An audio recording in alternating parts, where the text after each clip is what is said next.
Jackets. Tom wears a jacket to this here place. I know who I'm working with. And that's fine by me. I'd rather be freezing cold Correct. than burning hot. Yeah, no, you've got it down. You know. Hello, everybody. It is good to be with you. When I lived with my buddy Matt, who you know, not producer extraordinaire Matt, but Matt Britton down there.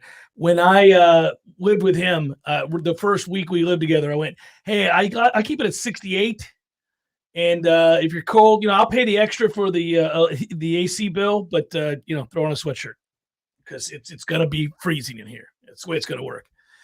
So far, so good, but I wanted to laugh, and so. Just something to draw your attention to. This will serve, first of all, as sort of a Libations Friday edition of the show. Let's get the scheduling out of the way here. Let's get caught up with everything. The first thing is that we're off tomorrow. Tom's heading on vacation. Best of Jeff Cameron show for tomorrow. You do have something. It's just not. It's not a live show. It's best of. We'll do that, and it will be funny and it'll be fun. And then, of course, listen, we're doing the same thing everybody else is. Tom's leaving the state, going to go have a good time. I'm going to sit back with the family. Get the boys back tomorrow from Campo Pa's over. The boys come back to town. You're excited for that now. I am very excited to see them. I miss the Rascals. First couple days, you're like, this is beautiful. Good not to have you along.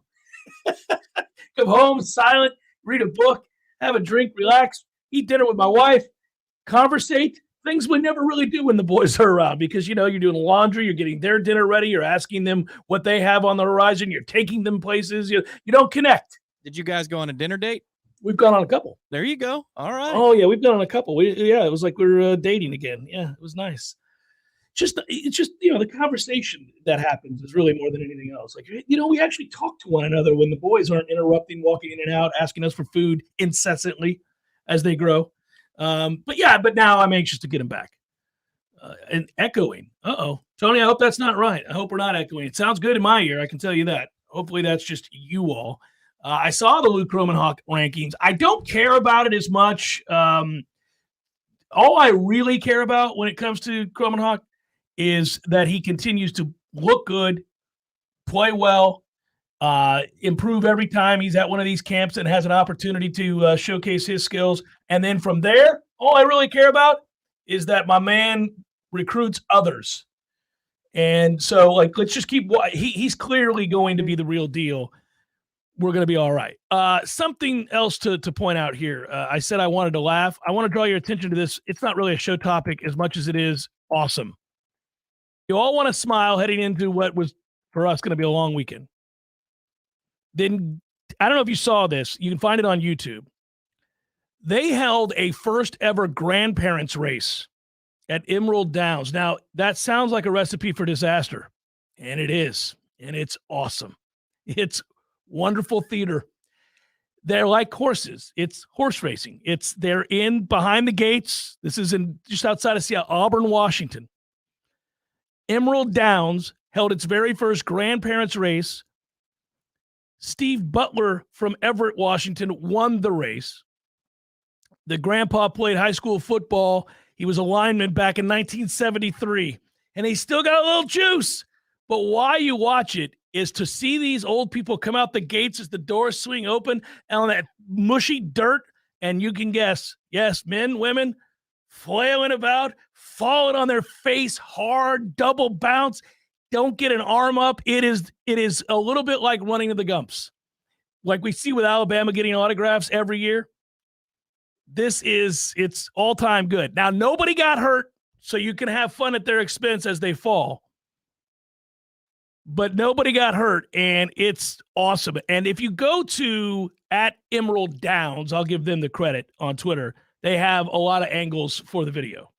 They have the straight on. Oh, all right. Where the horses are coming right at you, baby. And then they have it from up above where you see them come out the gates gunning.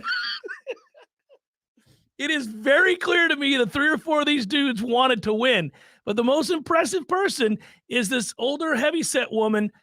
Steady, wins the race. Man, she doesn't win, but she's good. She's solid. She never slows down. She's jiggling every which way to Sunday. You're thinking it's going to be a disaster. She keeps it rolling right through the ticker.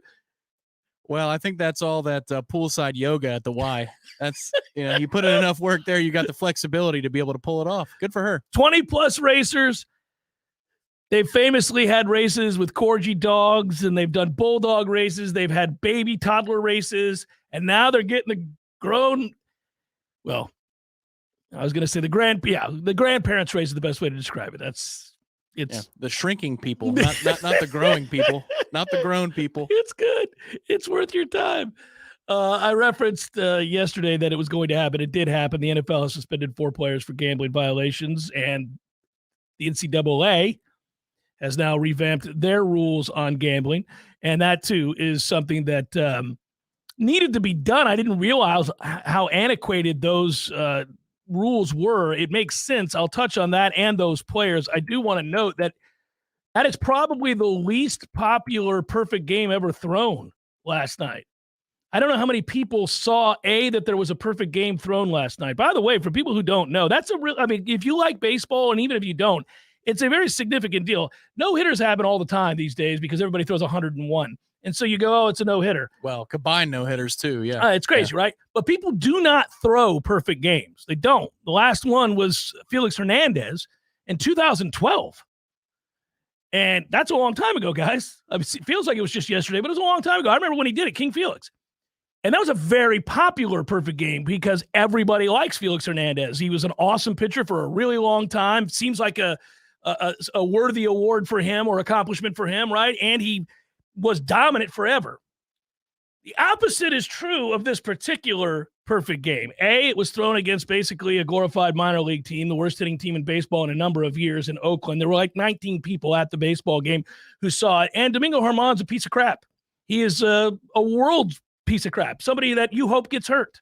So you have this situation, and I'll explain it in a second, but people are like, well, Jesus, Cameron, what is that? Just because he's a Yankee? No.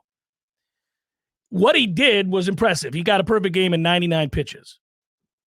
72 of them were strikes. What are we doing, Oakland? I mean, good Lord, somebody. He struck out 9 along the way. It should be noted as well. If you go by inning, 11 pitches, 14 pitches, 10 pitches, 10 pitches, 12 pitches, 8 pitches, 11 pitches. This is ridiculous. Take a pitch, Oakland. Well, can we get to a full count? If he's throwing 70 some odd strikes at a 99, you're 0-1, 0-2. You have to swing all night long. So Domingo Germán. How many 3-ball counts were there? 2. Yeah. 2. There were 2 last night. Domingo Germán is known namely for having to serve an 81-game suspension for domestic violence in which his wife had to hide in another room and lock the door and call the police because he was trying to beat her. So that's why I tell you that he's who he is and that nobody can celebrate this perfect game.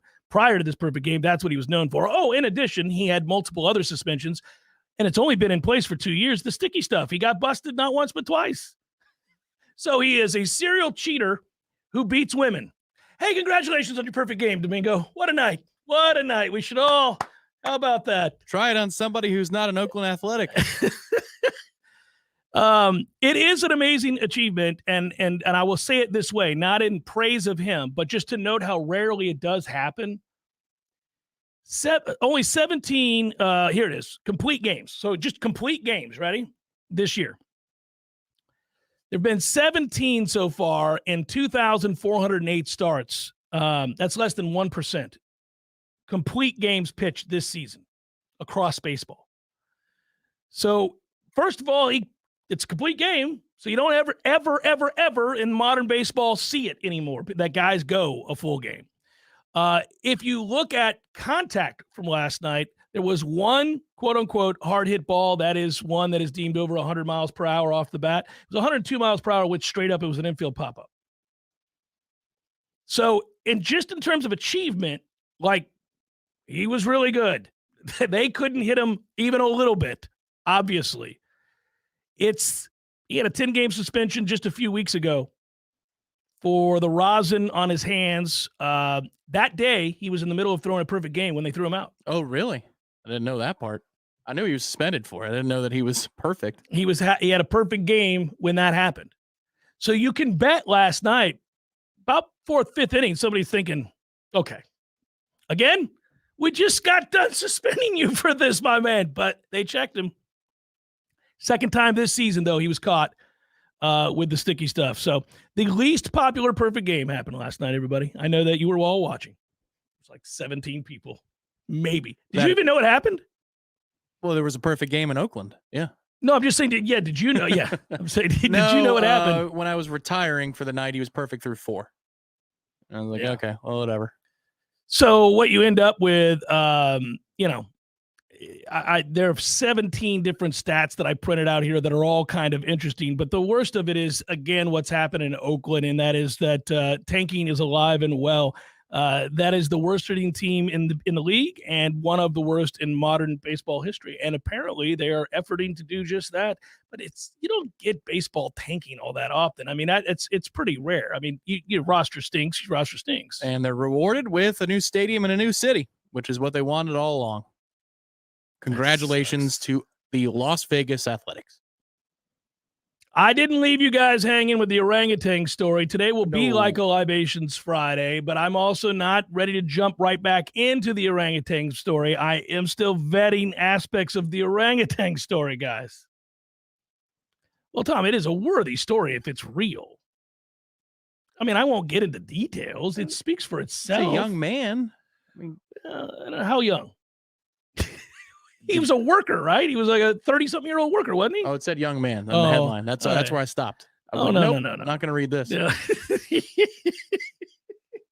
It's just animal violence is the way you got to look at it. We talk about people getting eaten to death.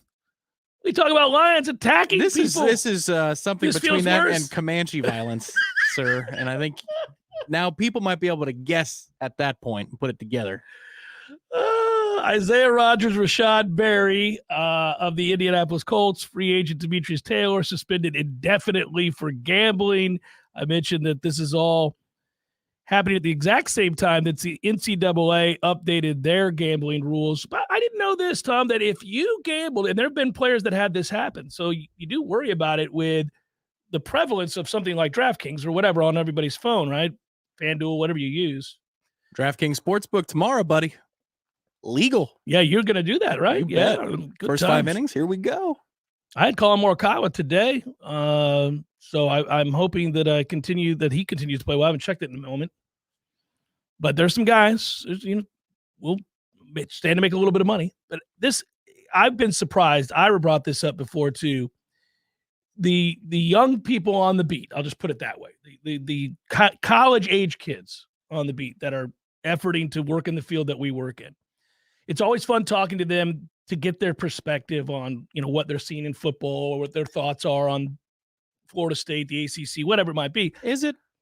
Just kidding. Yeah. That's a joke. I'm now getting older. I get to do that now. But that said, every now and then you're kind of struck by something, and there was something that struck me, and that is that every one of these kids that I've run into, and again, not giving specific names, they all gamble on college football on their phone. Like right there, every one of them. When I was 18, 19 years old, I didn't have any money to gamble. I may have gambled on a daily basis with risky activity, but I didn't have any money to actually gamble. I mean, I didn't know, and they're all like, I'll play. Oh, you saw that tonight? The Knicks by 2, really? And I'm like, well, what a wonderful world. That would have been awesome. But also, you do get a little worried because I thought to myself, well, what about football players or baseball or basketball or tennis or whatever, NCAA athletes? The old rules were so antiquated. If you placed a bet on like fantasy sports or another college football game, you're a role player at Florida State on the basketball team on the bench, and you decide you're going to bet that night's North Carolina game because you like the number. You'd be done for a long time. The year given, maybe never get your career back. It's not that way anymore. They now consider amounts. They now consider, are you betting within the sport? What, there's this whole new path in which student athletes are slapped on the wrist and not banished for life.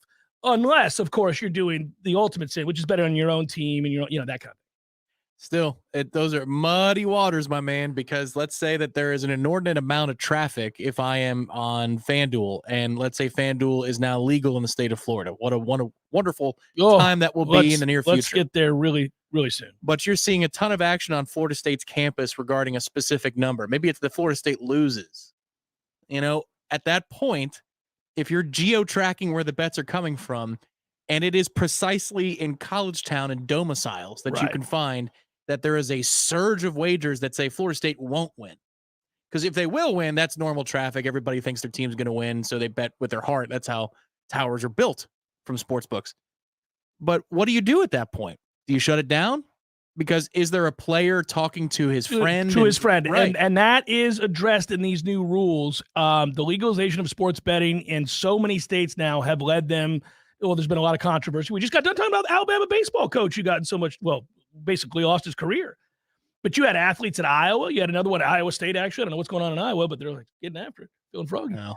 There's not much. That's why they run into the phone to wager. So if a player engages to influence an outcome of their own games or knowingly provides information in sports betting about their own teams, I mean, they permanently lose their eligibility. They're gone. There's all of that. There's some criminal aspects to all that. It applies to players who wager on other teams in their own school because they're probably friends with other athletes that come in and out of the Morris Center or whatever. We're using Florida State as an example. But for all other betting violations, such as if a college athlete is betting on pro sports, it really does depend on the amount of money they're betting. $200 or less, you get an educational class that you have to go to about the dangers, potentially, addiction of sports gambling. If you bet somewhere near $500, you lose 10% of your season. Like if you're getting serious about gambling, they start looking at the dollar amount.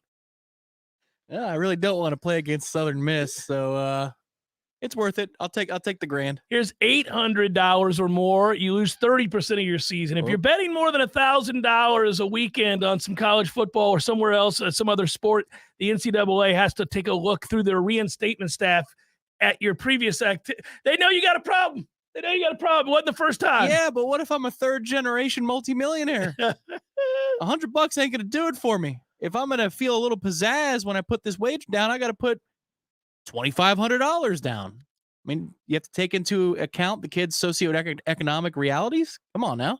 In 2022, Virginia Tech had a linebacker named Alan Tisdale. He was suspended initially for 9 games because he bet $400 on the NBA Finals.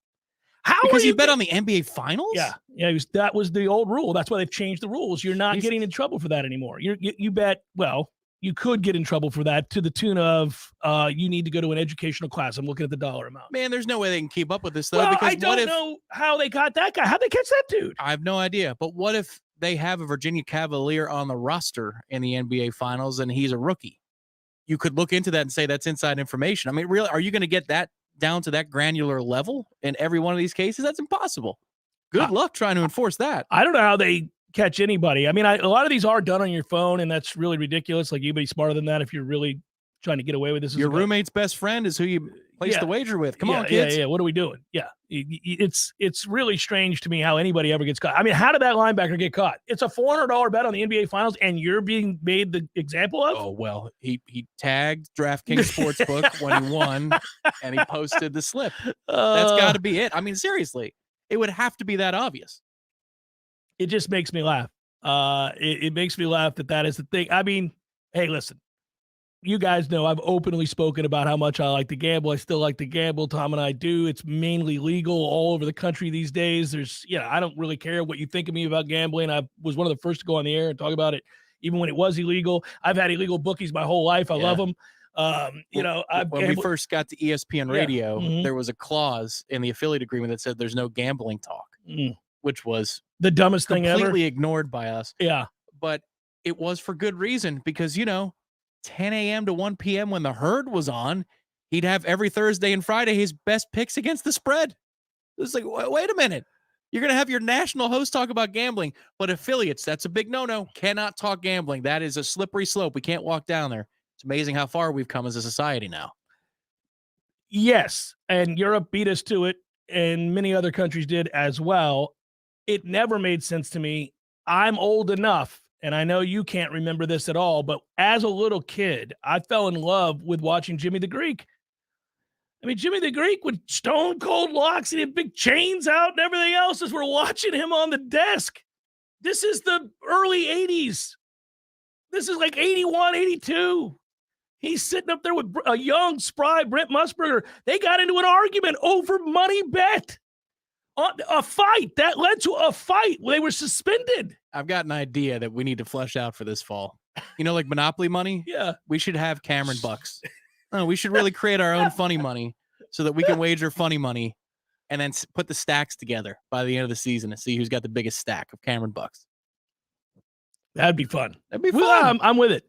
Yeah, you're right, live spectator. It did happen. Rick Neuheisel, well, I've gotten to know over the years, lost his job at Washington. He bet on the NCAA basketball tournament, and they fired him. What are we doing? What? Come on, man. That's absurd. I'll just go play my acoustic guitar then. Fine. Yeah, I'll sit back in my he was already in a very privileged situation going into college. It worked out well for him, but I mean. He's had a pretty nice life. Yes, and he's funny. He's funny off the air, like when you talk to him, and he'll make jokes about it, like at his own expense, about what a good life he's had and how well he's done. And he has done well. It's Jeff Cameron Show, 93.3 Real Talk Radio, Warchant TV. Zaxby's new chicken bacon. Ranch chicken ranch. Ranch bacon. Chicken bacon ranch bacon. Loaded fries. Sorry, cheese. You're important too. Woo, saucy. Zaxby's. Honey, I just got a text from Dave. He wants us to come over for a barbecue. What's our excuse for not going?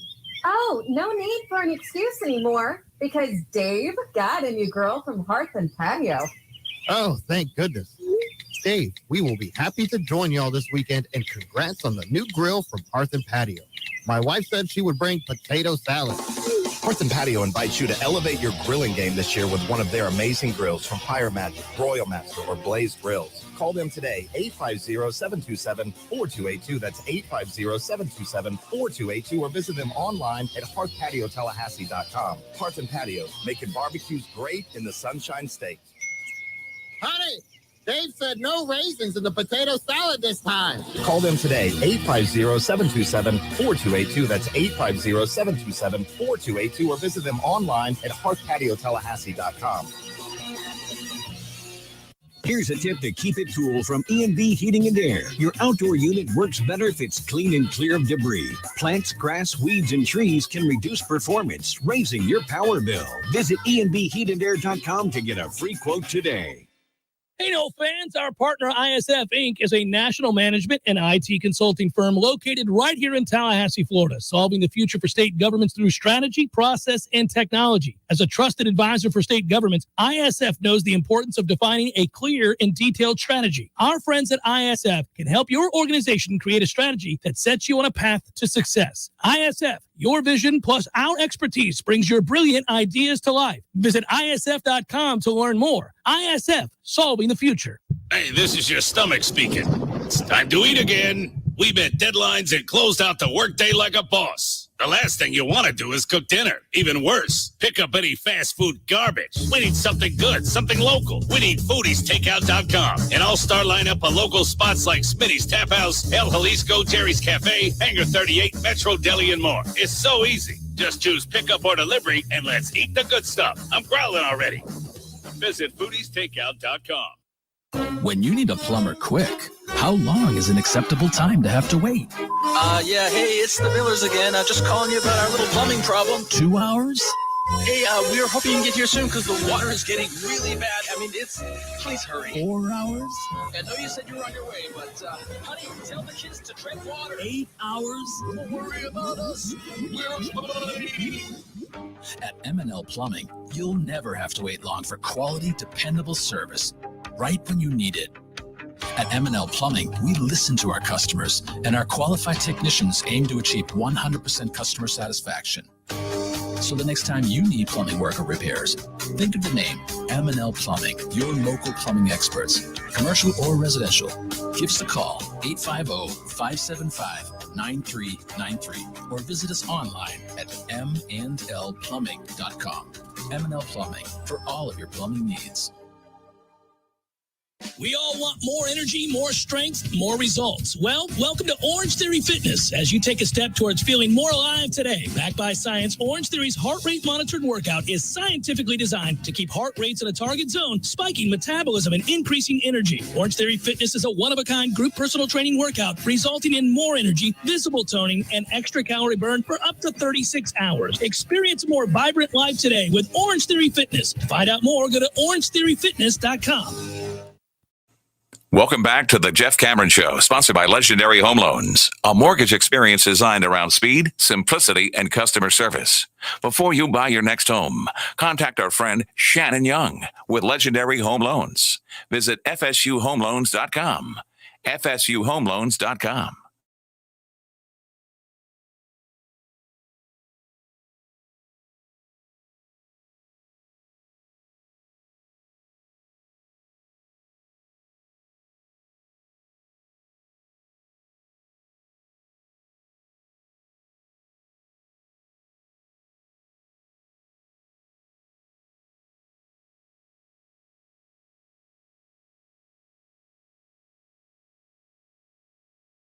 Cameron Bucks, I think our good friend from the Vernon Company said that's a possibility. It can be done along with coins. Along with coins? Coins. Oh, I like that. Yeah. Our good buddy Burke says, Cameron Bucks, we do that. Also, we could do coins. Put your profile on one side of the coin, the Warchant logo on the other side of the coin. I like it. Cameron Bucks, too. You could have, perhaps, we could work with our friends at various locations like Gordo's or Corner Pocket or elsewhere. Redeem some Cameron Bucks. I love it. I love it. You win a certain amount, getting a chicken Philly. Yep, there you go. You're getting the mahi fingers. You're enjoying life. Flip one of those little coins over there, and you get you some more Gordo sauce. Yeah. You show up to enough events, you get a Cameron Buck every time you come to one of our events, and then eventually you get to cash it in. All right, I like it too. Sean writes, if FSU wins the ACC with 2 or 3 losses in the regular season, would you consider this a successful season? It'd be hard to win the ACC with 3 losses. I guess you'd have one of those losses would be non-conference to LSU, and maybe Florida. That'd be a second. That's it. Who you lose to matters is what I'm getting at. What if you won the ACC but lost to LSU, Clemson, and Florida, but you got the win in the rematch with Clemson and you won the conference? It's a tough one to stomach because you'd lose to an arch rival who you're supposed to be better than. Yep. You would have lost to LSU, and that was one of your big games. You lost the regular season matchup to Clemson on the road, where there's no shame in that, but now you've lost the 2 games against good teams, really the only 2 good teams on your schedule, and you did avenge it by getting that win, and the elusive ACC championship gets brought back to Tallahassee, but damn it, was it really that good a season? You're certainly not in the college football playoff at that point. Oh, that's tough, Tom. I don't like it. That's is it a successful season? You won the conference. Are you going to say you have to say that's a successful season. I'm trying to remove the fact that by my standards, no, it isn't. But objectively speaking, is it successful? I guess so. Objectively speaking, winning the conference for the first time in 9 years? Yeah. Is a success. Now, that's a different animal in that you can also say, yes, it's a success, but I'm disappointed and I don't have fulfillment from that success.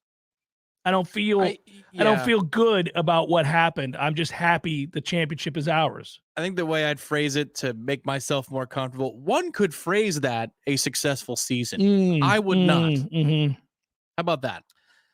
Well, I've done this a little bit. We've all kind of played around with the numbers for Florida State. Let's just hypothetically, you're probably an underdog on the road at Clemson. Yeah, maybe. Yeah. Yeah, I mean, likely. But if good things happen in your first game against LSU, then that could skew the number a little bit. It could certainly change things. I mean, if somehow, some way, Florida State went out and beat LSU 37-10. Right? Yeah. Now, on Monday during the Smash, somebody brought this up, and it was verified. Florida State on FanDuel as of Monday. I don't know if it's changed since then. A 3-point dog to LSU. FSU +3? Are you kidding me? That's a wager I'm placing tomorrow. +3? Well, you're going to give me 3 in the push? I'll take it. Yeah, I would take that too. I'm trying to look up some of those numbers right now to find out what we have. I am kind of curious. Yeah, we'll have to we'll do this during the break because I don't want dead air. Well, let me while I ask you about the yeah. LSU number just really quickly. I know that Clemson is one we're focusing on, but FSU +3? You think we should be a 3-point dog to LSU? We've got the better quarterback, first of all. Yeah, no, I don't think we should be a 3-point dog. I think it should be a pick 'em. I think it's a pick 'em. I do. And by the way, if we're a 3-point dog, that's not just that we're a 3-point dog. We're a 3-point dog in Orlando. Yeah. You could see it if this were last year's game and you were a 3-point dog in New Orleans. I mean, it's in their backyard. That would have made a ton of sense. I mean, was that the number? It could have been. I mean, we were an underdog, yes. But I mean, again, in Orlando with the better quarterback, they're going to say that LSU has the better defense. And, I think we're going to go with star rankings. And if you're going to look at what's on that defense, I understand it. Yeah, okay. You could argue that.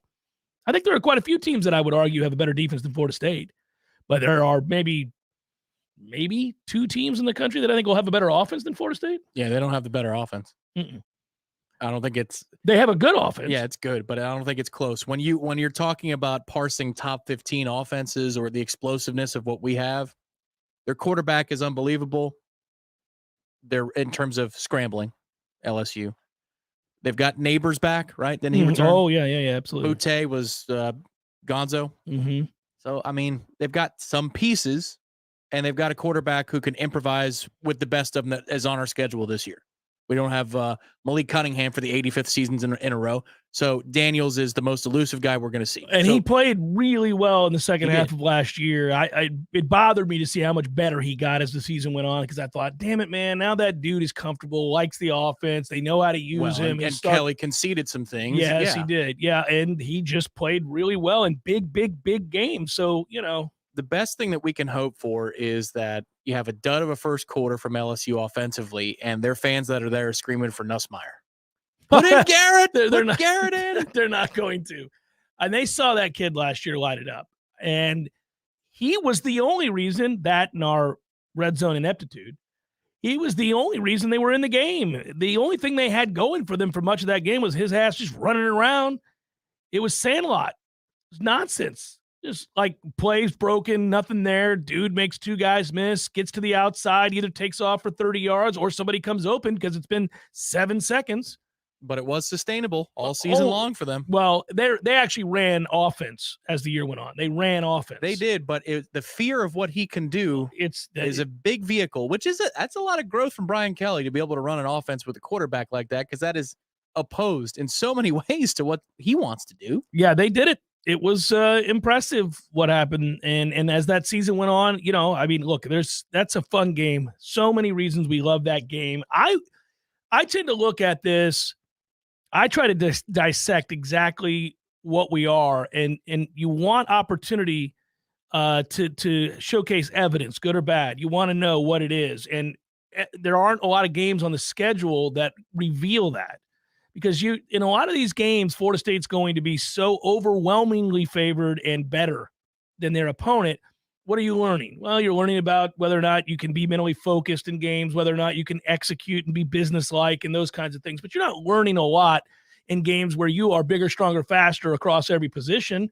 That's where it becomes about, do you take care of business? Are you mentally focused? Do you allow for the backups to get a lot of playing time so that in 2024 we've got a team that's a little bit more seasoned than we expected them to be? All those things. But when I'm examining what this team can be, I need tests. And you get 2 huge ones in the first 4 games. And that first one is the LSU game. And both teams are that's going to be, for lack of a better term, a slobber knocker. Both teams are going to try to be very, very physical. They both know what the other is. They've already seen each other once. They're both desperate to win the game. They know how it sets the tone. LSU wants revenge.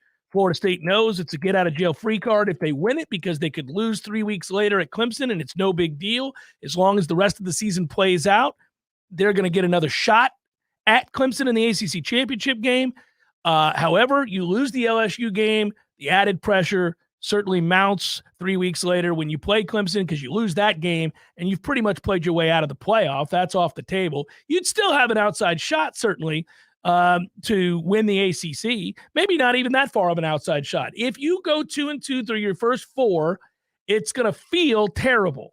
It's going to make you angry. I can always say losses happen for a reason, and those reasons elicit emotion. You can have it in your mind that you're going to lose a game or win a game, but how it happens matters. How it plays out matters. It affects you in the way you feel about a team and the way you view future games.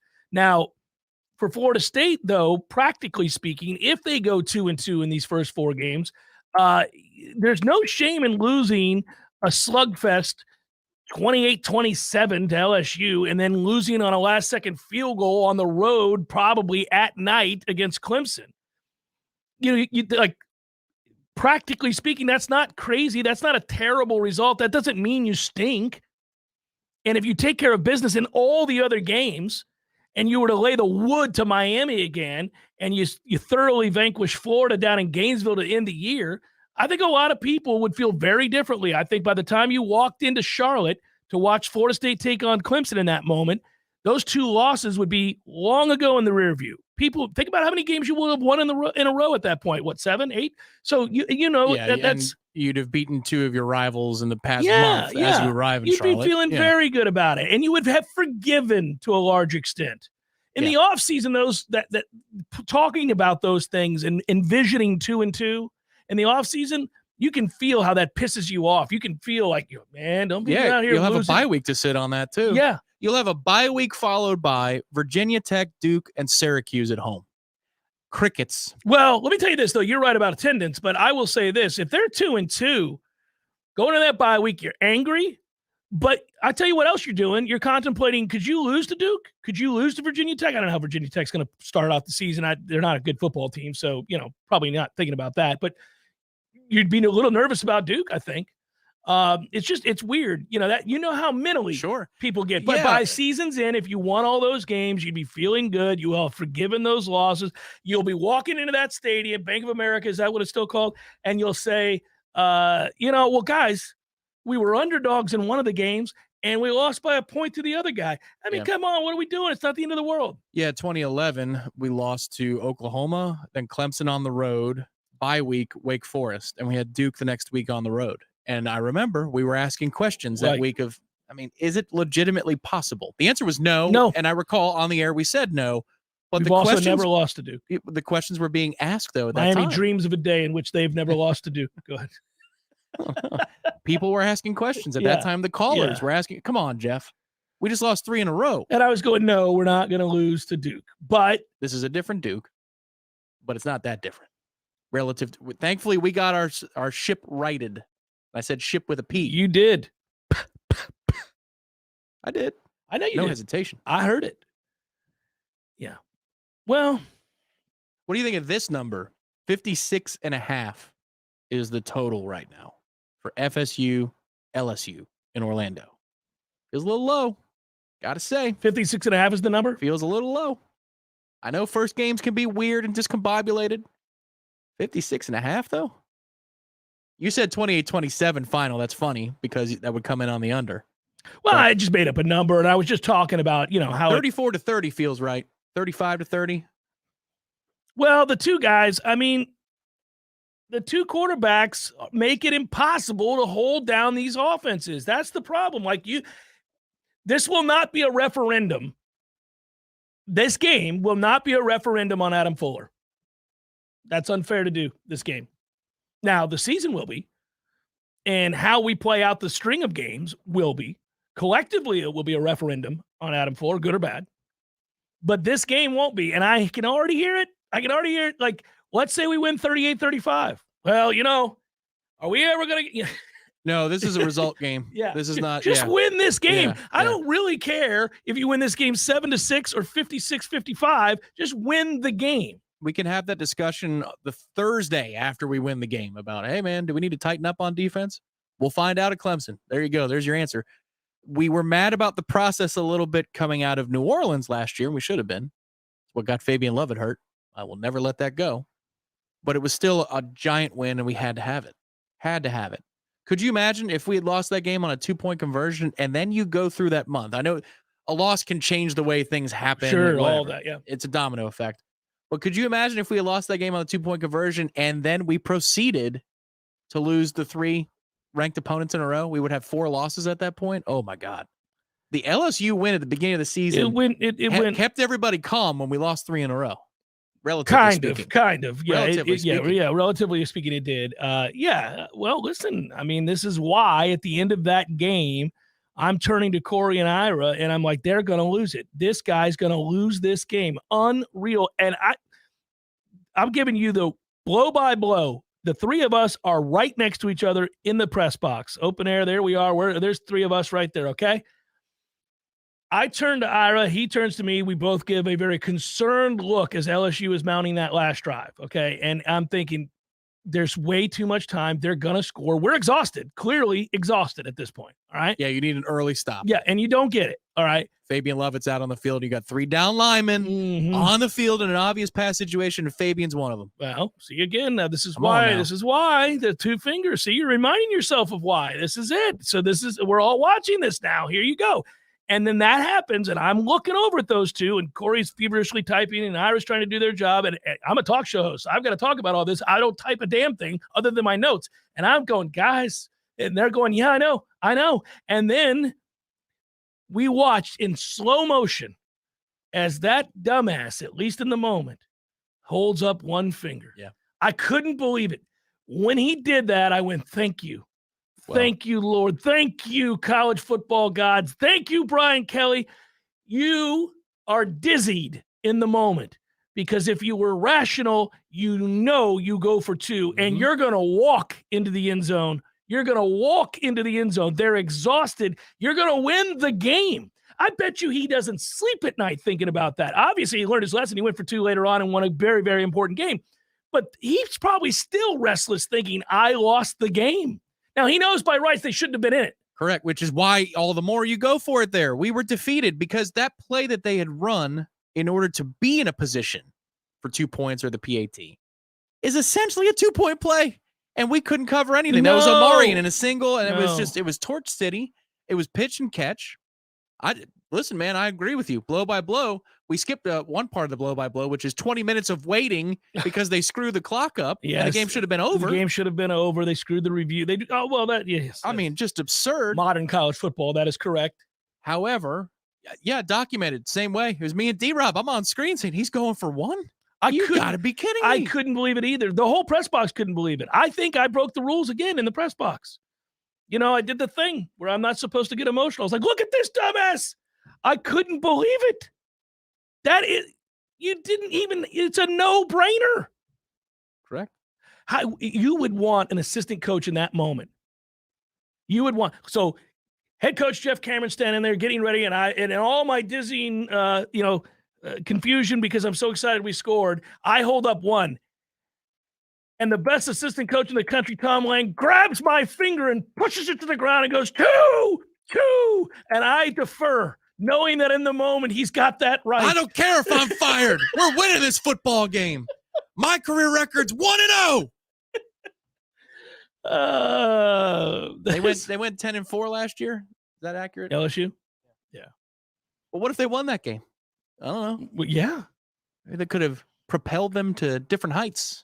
Well, David, the reason he doesn't get blame, and he is right here, we're talking about that game nearly being lost, is because he didn't lose the game. Yeah, listen, David, I always blame him for Fabian Lovett's injury. Yeah. We got to do better. Listen, in fairness, we called a pitch inside the 5 later in the year and scored a touchdown on it. It was right there. No, catch the ball, man. It's the process of it all. Though, I know. Because I know. you have so it's twice that you're inside the 5. It's not even the pitch. I think that was overblown. That was overblown. It's about the situational execution. You're inside the 5 twice. You come learning away to with win. No points. Learning to win in big situations. They hadn't had it, and they're on the cusp of beating LSU. Also, look, man. Would have been nice to have 0 for the 3 consecutive ranked opponents. Might have changed some things. Saw how much Jared Verse had an impact on Wake, and he played a half. Jesus. Yeah, guess what, though? We won the game. We did. We won 10 games. We're preseason top 10 with one of the most loaded offenses in the country. Things worked out. But in the moment, when you hear it, and it's, you go back to it, and you think about shake it off. The Jeff Cameron Show, 93.3 Real Talk Radio, Warchant TV. Your local news now. The Leon County School Board made a $30,000 investment in school safety at Tuesday night's meeting. The board voted to approve a new contract with an AI gun detection software company called Zero Eyes. The technology can be placed in existing security cameras to detect guns. When a gun is detected, the software takes a picture of the gun and immediately alerts school administrators and law enforcement. The district will be piloting this technology at 5 local high schools this August. The schools include Leon, Lincoln, Childs, Godby, and Rickards. Depending on how the pilot program goes, the district may expand the software to its middle and elementary schools. Large Air Force transport planes soared over Tallahassee during the Tuesday lunch hour. Just one of 50 flyover celebrations planned coast to coast to mark a century of mid-air refueling. The Air Force said modern-day air refueling serves as a force multiplier, increasing the speed, range, lethality, flexibility, and versatility of combat aircraft. The first successful attempt occurred on June 27, 1923 in California. This is Rachel Lene with your Real Talk 93.3 Local News Update, brought to you by Macklemore Systems, Tallahassee's go-to Mac store. Check them out online at MclemoreSystems.com. This is meteorologist Paul Trombley with your Real Talk 93.3 weather update. Clear skies this afternoon with a high of 98. Northeast winds 8 to 15 miles per hour. Tonight, lows dip down to about 75. Mainly clear tomorrow. Slight chance for scattered storms. Highs level off around 98. Chance for scattered thunderstorms Saturday and Sunday, 99. Saturday, 97. Sunday. This report is brought to you by the Lawn Johns. For all your landscaping and lawn care needs, visit thelawnjohns.com. Right now, 94. Hey, no fans, our partner ISF Inc. is a national management and IT consulting firm located right here in Tallahassee, Florida, solving the future for state governments through strategy, process, and technology. As a trusted advisor for state governments, ISF knows the importance of defining a clear and detailed strategy. Our friends at ISF can help your organization create a strategy that sets you on a path to success. ISF, your vision plus our expertise brings your brilliant ideas to life. Visit ISF.com to learn more. ISF, solving the future. My man, Eddie. Jeff, what's happening, dude? Bears eating people all over the place. I read another article today. It's the third one in the last month of somebody getting mauled to death by a bear.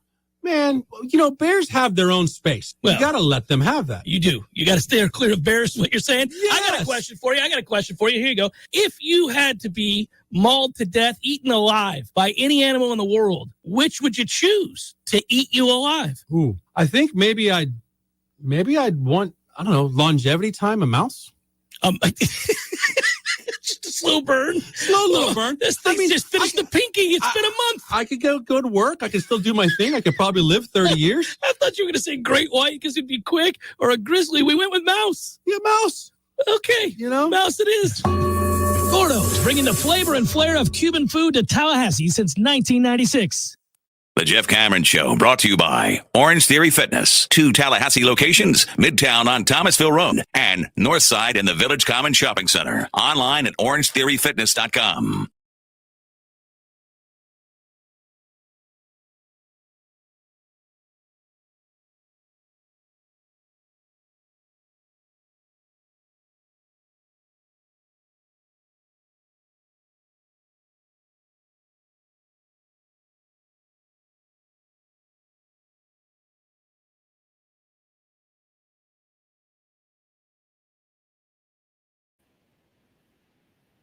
There's not.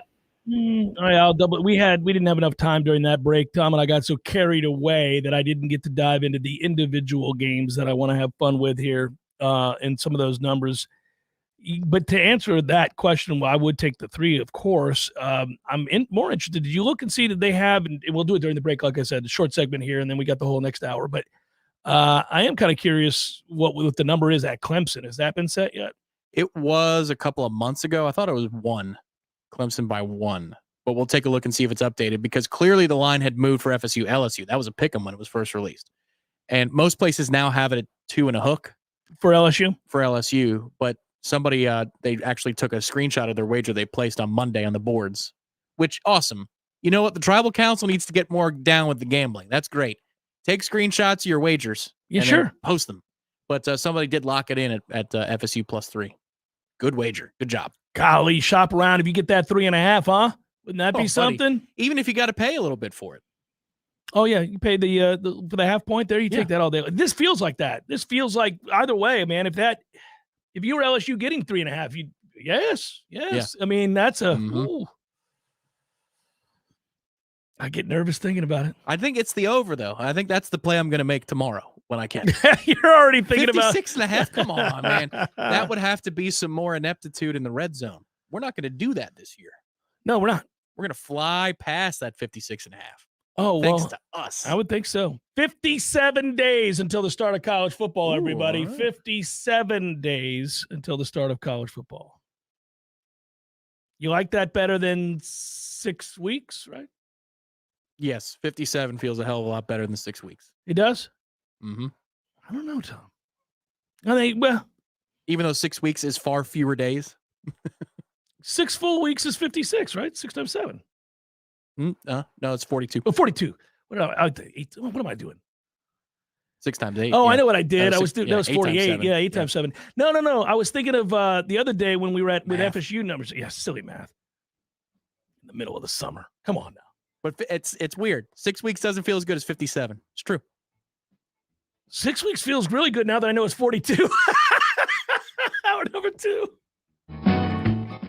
Discover seasonal sensations full of passion and flavor at Café de Martín and El Bar, a one-of-a-kind culinary and cocktail concept created by classically trained chef Martín Araujo. This summer, escape to your own Peruvian paradise in the capital city and experience handcrafted, colorful, refreshing cocktails like the Chilcano de Maracuyá, made with authentic pisco, mixed with lime juice, passion fruit, a splash of ginger ale, and bitters. Or enjoy a classic pisco sour made from grapes produced in the nutrient-rich lands of Peru. At Café de Martín and El Bar, everything is handmade from fresh ingredients con amor y pasión, with love and passion. From the moment you open the doors, you're immersed in the culture and transported to Tallahassee's only upscale Peruvian culinary experience, full of surprises with every dish and every drink. It's Café de Martín and El Bar on Capitol Circle Northeast in the Esposito Shopping Center. Open Monday through Saturday for lunch, happy hour, and dinner. Online at cafedemartin.com.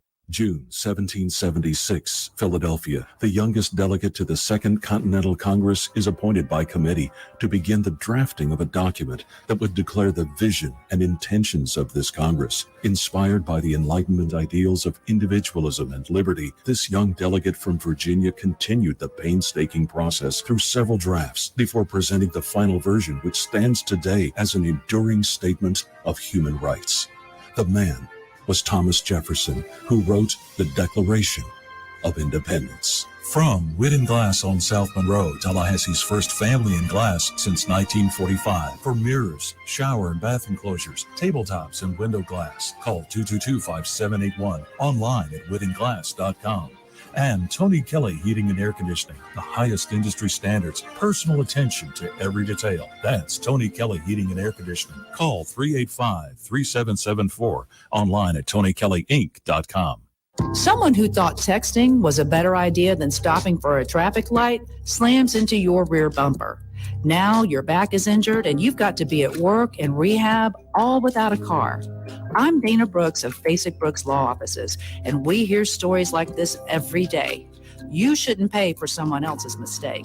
Call us at 850-777-7777 and we'll make sure you come back stronger. There's fun to be had every night at the Corner Pocket. Take home prizes on Trivia Tuesdays and Beer Bingo Thursdays. And kickstart your weekend with Martini Fridays. Plus happy hour runs every weekday and game day specials every time the Noles take the field. Watch all the best games at the Corner Pocket's Vegas wall, featuring 560 inches of flat screen TV heaven. Oh, really? The best food, the best drinks, and the best place to watch all the games. Tallahassee loves the Corner Pocket. Coming up next, more of the Jeff Cameron Show. Live and local on Real Talk 93.3. WVFT, Greta, Tallahassee. The latest betting odds and line movements from Vegas. This is your action update. Now here are your latest lines from our guys in the desert. Braves win their fourth straight with a 6-2 win over the Minnesota Twins yesterday. They're $1.60 favorite today with Kobe Albert on the mound against Kenta Maeda and the Twins plus 150. 10 over at Truist Park this afternoon. Arizona with an 8-4 win over the Tampa Bay Rays yesterday. Today, it's Arizona plus 145 at home against the Rays. Zach Eflin for Tampa Bay. He's another 55 road favorite. Eflin 9-3, a 3.35 ERA. The total is 9, shaded to the over. Tony Finau 12-1 with the Rocket Mortgage Classic at the Detroit Golf Club this week. Ricky Fowler 14-1. Sign up now for your free VSiN subscription at vsin.com/subscribe. For more sports betting news and information, go to vsin.com. Mike Son at Real Talk 93.3. Macy's 4th of July sale has great deals on everything you need to get you, your crew, and your space ready. Get 50 to 60% off swimwear for all and 30 to 60% off bedding and bath essentials. Plus, take 40 to 50% off almost all sandals now during the great sandals sale. Macy's Star Rewards members can earn rewards even faster during Star Money bonus days. See Macy's.com/Star Rewards. Savings off regular sale and clearance prices. Exclusions apply. Hey, it's me, Ruthie from Total Wine & More. You know how stores have been raising their prices lately? Well, lean into your speaker a little closer because I've got a big secret to share. Total Wine is actually lowering our prices on hundreds of wines. I know, right? And even better, our new lower prices on hundreds of wines are here to stay. But listen, don't thank me. At Total Wine, we love helping our customers save big. With the lowest prices for over 30 years, you'll always find what you love and love what you find. Only at Total Wine & More. Drink responsibly, be 21. A cup of Joe, Java, brew, go-go beans, brain water, liquid lightning, wakey juice, whatever you call your cup of coffee, you're missing out if it's not Grassroots Coffee. At grassrootscoffee.com, you'll find an easy way to order the best roasted coffee beans available. It's very simple. Choose the blend you want and how you want it ground, and the bag you receive will have the date your beans were roasted and packaged on it, all written by hand and signed by the roast master himself. You'll know that's as fresh as it gets. You can get Grassroots outside of your house also at some of your favorite restaurants in town. Next time you're out to eat, try asking for Grassroots Coffee by name because there's a good chance they will have it for you. And if you own a business, Grassroots Coffee has options to stock your break rooms with all the productivity powder your team needs. Plus, like some other options that you'll find at work, Grassroots Coffee actually is a part of our community. Hit to grassrootscoffee.com today and get yourself a treat. Some locally owned, locally roasted, and locally loved Grassroots Coffee.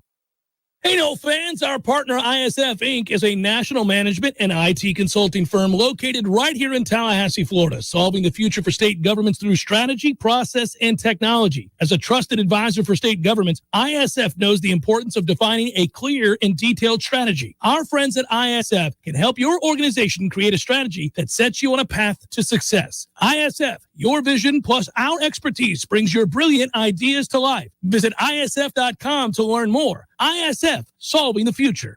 We all want more energy, more strength, more results. Well, welcome to Orange Theory Fitness as you take a step towards feeling more alive today. Backed by science, Orange Theory's heart rate monitored workout is scientifically designed to keep heart rates in a target zone, spiking metabolism and increasing energy. Orange Theory Fitness is a one-of-a-kind group personal training workout resulting in more energy, visible toning, and extra calorie burn for up to 36 hours. Experience a more vibrant life today with Orange Theory Fitness. To find out more, go to orangetheoryfitness.com.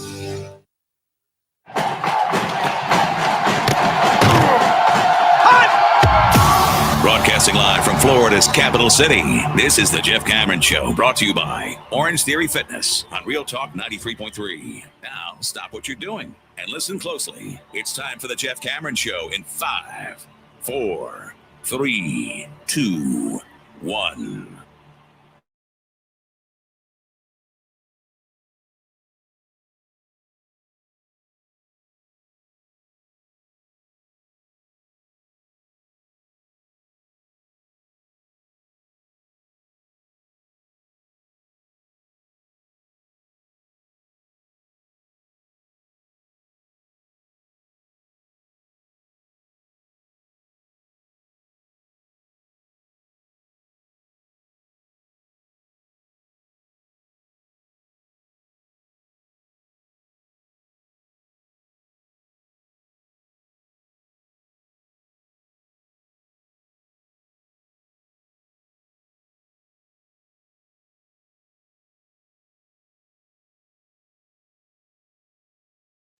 I figured you'd won a game when I stopped hearing, are we ever going to win another baseball game? We're on the cusp, but if we could win today, we'll still see a lot of baseball still to be played, boys. It's early in that one.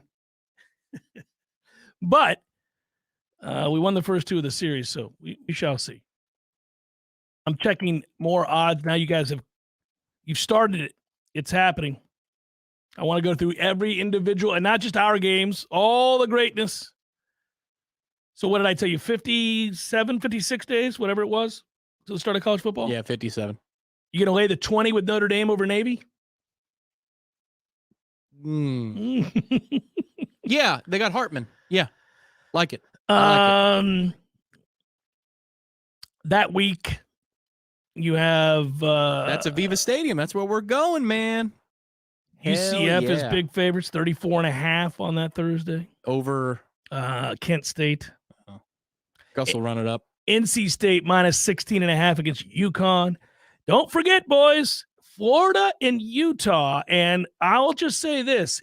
What do you think that number is? Utah 6.5. 9.5. Whoa. Wow. 9.5. Miami Hurricanes are 17.5 over Miami of Ohio. We got an ACC barn burner, everybody, early in the year here. Louisville, Georgia Tech. Tech's catching how much? 10.5. 8.5. Lay it. Tom Wayne's getting down. Here it comes. All right. I see the value. I see it. I seen it. How many points do you think Virginia is getting Saturday, September the 2nd against Tennessee? Ooh. Where is it? Tennessee. That's got to. Is that a neutral site? I don't know. It's not showing. That on feels. here. Is it? It feels like it's got to be neutral, but I don't know. 21.5. 28. Really? 28. God, dog, Virginia. Wow. There goes Virginia. Boston College, a heavy favorite over Northern Illinois at 10.5. You're like, that's a big time favorite for Boston College, guys. The game totals at 21.5. Yeah. Over under's 52. There's another wager we're going under. We're going under with BC and Northern Illinois. Yeah. 52. That is nuts. We should do a segment tomorrow when I check into the hotel and we just go through picks and you're like, all right, what do you want me to lay down? Got it. Got it. At DraftKings, Florida State is catching 2.5 against LSU currently. The total 55.5. Ooh, God. What do you think Clemson's favored to beat Duke by? Monday, September the 4th, 8 p.m. It's around 14. 14.5. 12. Really? Mm-hmm. Well, Elko's got him fired up out in Vegas. That's a sucker line. Miami and Texas A&M. Over under is 10. set at thank you. Over under is 10. No, it's not. It's in Miami. That's the culture war game. That's the the greatest tailgate in the history. Oh my God. Everybody's armed to the teeth. You got to go to the Renaissance Fair on the way down to grab some armor. Man alive. Take that in. Get nervous, everybody. Boy, is there still SEC bias? Because I think it should be Miami as the favorite. What? Really? Yeah, better quarterback. Van Dyke is back. I don't think Miami should be favored. Well, I would have had him at 1.5. Well, then here you go. You got a bet to make because A&M's favored by 6.5. What? Yeah. You're just going to ignore the greatness of Bobby Petrino all day long? Is that what you're going to do? Yes. I'm sure that's going to look like a really cohesive game plan from Jimbo and Bobby Petrino. I will go with the better quarterback. That's a race to 17 anyway. Alabama, Texas. Crimson Tide favored. This feels like the books would be inducing some action from Austin. Tide. Oh, it's in Tuscaloosa. Yeah. Tide 8.5. 7. Good guy. Good guess. Good guess. Currently, Florida is a 7.5 point underdog at home to Tennessee. Yep. A lot of fun individual games. Like I'm just grabbing great games that we have to look forward to. Florida State, by the way, getting 2.5 against Clemson. You can bet that now. You're getting 2.5. Getting 2.5 against Clemson on the road. Ohio State, Notre Dame. At Notre Dame. At Notre Dame. Fun game. People love Hartman, so that's going to influence the line Notre Dame's way a little strong. So I think the value's on Ohio State minus 7.5. 7. Yeah. All right. We'll take Ohio State. I'm just trying to find the bigger games, like I said, and I'm trying to find our games, as many of them as I can find. Michigan, a robust 18-point favorite right now over Nebraska for a game. That's September 30th. I'm just keep going down keep the road. Them coming, man. This is great. It's fun. Southern Cal is pick 'em basically against Notre Dame. Well, that's interesting. Huh? At Notre Dame. When is that game? November? October 14th. Ooh, okay. That just sounds nice. Get these early lines down now, man. That's the day we played Duke. LSU is a 17-point favorite over Auburn currently. 17 seems big. That's correct. It is. Auburn's it's discombobulated. What do you think Tennessee's favorite over Texas A&M right now for a game October the 14th? All right. Well, apparently Vegas loves A&M. So Tennessee, and where is it? Sorry, Tennessee in October.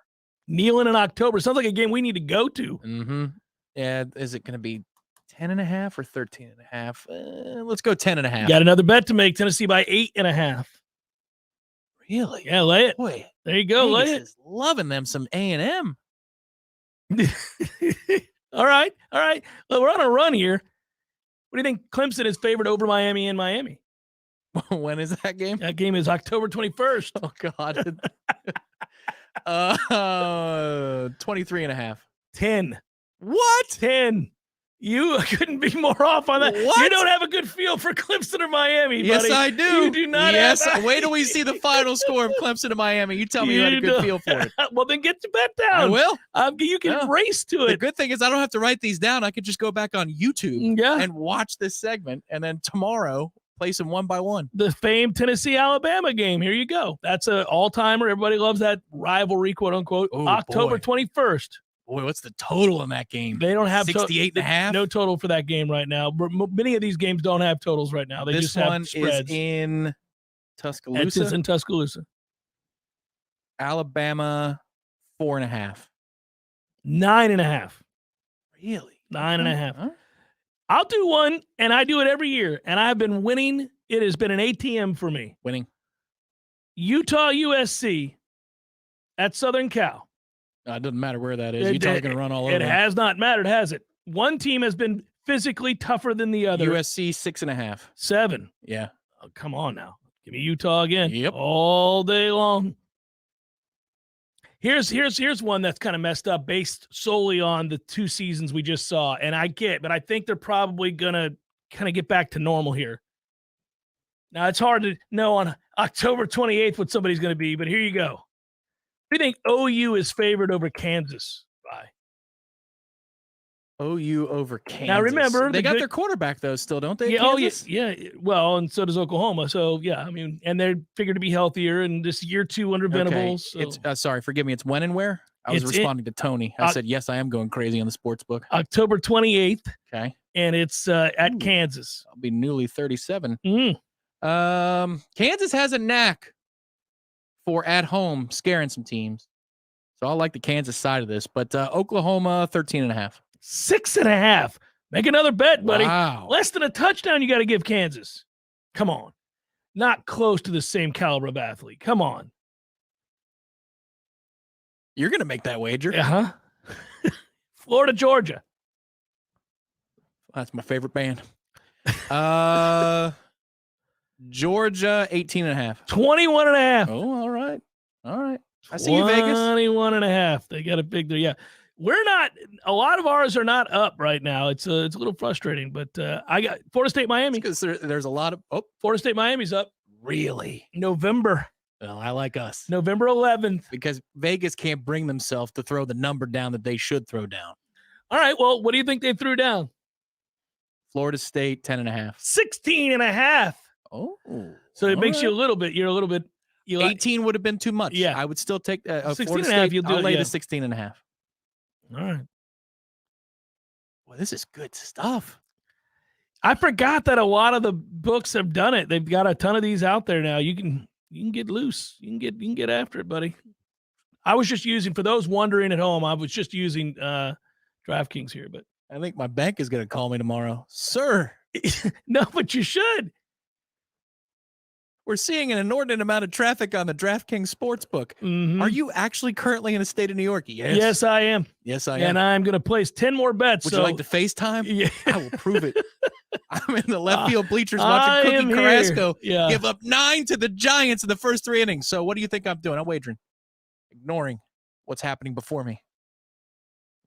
I do love the fact that those numbers are out and that we're talking about, weeks and, we're getting to where, okay, starts to feel a little real. I just want camp to get here so that I can see the 3 or 4 question marks I have. I want to know, how good is Keon Coleman? I know how good he was at Michigan State, and I've seen him, and I know physically what he looks like. I want to see him in our offense. I want to see how they utilize him. I want to see what juxtaposed to Johnny Wilson. What does that look like? Would you actually touch, now, these other games, I think it's easier than Florida State, but would you actually touch a Florida State spread before camp is done? Because what if LSU suffers a setback in camp, and what if Florida State suffers a setback? Do you want to see how the roster shakes out and you get to game week before you would look at a future spread? Oh, I think your best chance to take advantage of Vegas is right now. Like, you could really take advantage of some things right now, but you got to know what you're doing and what you're looking for. Yes, generally speaking, I do leave Florida State alone this early. I do want to see some. I want to see some developments in camp, some things I want to know about the defense in particular. But I don't know. I feel like we're probably a lot more objective about some of these other teams as opposed to Florida State this far out. I'd be like, yeah, no, I sense where this is going. Oh yeah, there's about 9 values in there. Might have to go back and watch them, figure it out. Well, a lot of the guys that are, maybe you've seen online that are professional gamblers, that are guys that do this, that have their sole way of making a living is gambling on college football and the likes. They go out to Vegas now. They were there last week. They're placing these bets. Yeah. They're throwing down big money where they see huge value, where they're, oh my God, this is off by 9 points. This is off by 6 points. This is off by 5 points. They've run their numbers. That must be what has happened to induce the line to move from a pick'em between Florida State and LSU. The Sharps must be playing LSU right now. They are. Yeah, they're pushing back on the narrative that, and that's not why they're doing it, but this is going to be part of the pushback on Florida State. Now, there are plenty of people saying, like, wait a minute, guys, let's slow our roll. Florida State against good offenses last year didn't get stops. They didn't really beat anybody who was any good except LSU, and that was the first game of the season, and they tried to lose that one. Like, the argument against us is easy to be made. Now, we're here on the ground, and I know what that offensive line looks like compared to last. I know what this tight end room looks like now. They didn't have that a year ago. We all know Jordan Travis progressed greatly. Now you add a Keon Coleman, and you bring in an all-day Dre. And now you've got another year with Johnny Wilson, and you've added these groups, and you're loaded in the offensive backfield. Again, if you're bullish on Florida State to be great, to win the conference, to go and make the college football playoff, you're not doing that solely because you saw them win 10 games a year ago. You're doing that because you say they won 10 games a year ago, and they got the quarterback back. They're deeper on the offensive line. They're better at wide receiver. They added real tight ends to a room that had a good one already. In Biscuit, and now you bring in 2 more, and the one you bring in, Jaheim Bell, is as dynamic as they come, and you've got, that the schedule just leads you into like 10 ass kickings, or 8 ass kickings. That's the thing with LSU, though. I think this would be the overvalue. They're a 4-loss team that won the SEC West. That should never happen. That should never happen with the mighty Alabama. But Alabama was down last year. Make no mistake. But he didn't get stops, so the win over Alabama for LSU is huge for Brian Kelly. Of course it is. This could be the thing you want to know to start your SEC career against you Alabama. Fake it till you make it kind of a thing, too, with recruits. So this legitimizes everything you're doing. The new car smell doesn't go away. Right. You just beat them in a thriller, so you're entertaining, all these things. But Alabama's defense was not up to their snuff. Not even close. No. So I wonder if that's influencing some of the Sharps in the offseason when they're doing power ratings. They look back at what LSU did to finish last season, and they say, well, they beat Alabama. They won the SEC West. Yeah, they did. They did those things. Was the SEC West a clash of the Titans?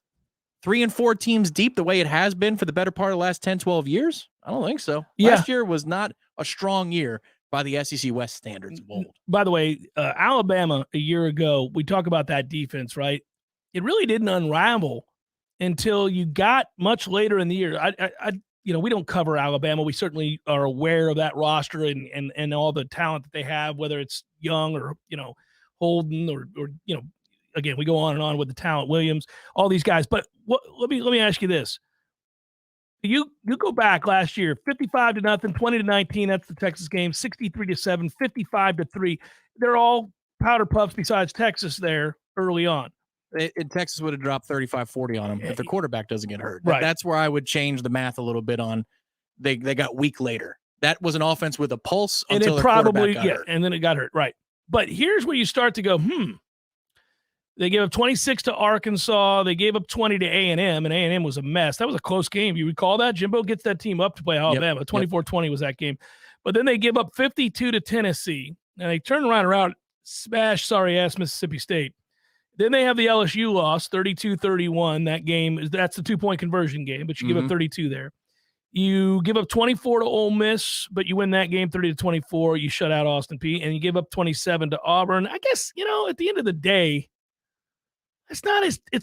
Alabama wasn't as bad as we thought. They weren't great. But by their standards and the way that they influence betting lines and power ratings and the value of a win, that was not – that defense was ass for Nick Saban. By their standards. I would say modern standards of what the defense is, you had – look. Does Auburn have a pulse? But that's garbage time. It's 49 to whatever. It ends up 49-27. Best thing that happened to Auburn last year was they had the interim coach, and everybody rallied around Cadillac Williams. That's how good of a season they had. So that I don't count that one. You toss that out the window. A&M was such a weird team, man. This is. I'm pulling up that schedule from a year ago as well, and everything that went wrong there. And they had a slew of injuries. They tried to lose to Colorado in week 2 last year, which is unbelievable. 2022 they lost to Appalachia State. Remember that? Yep. 17-14. Mm-hmm. Yeah, but wasn't the next week Colorado? No, you're thinking of the year before. That was 2 years ago. They did try to lose all these mediocre Jimbo results. Well, right. No, there's a lot of them. That was nuts. They lose to Appalachian State. By the way, they lost to Appalachian State at home. Not in Boone. That's correct. Not that going to Boone is the end of the world, but yeah, they lost at home.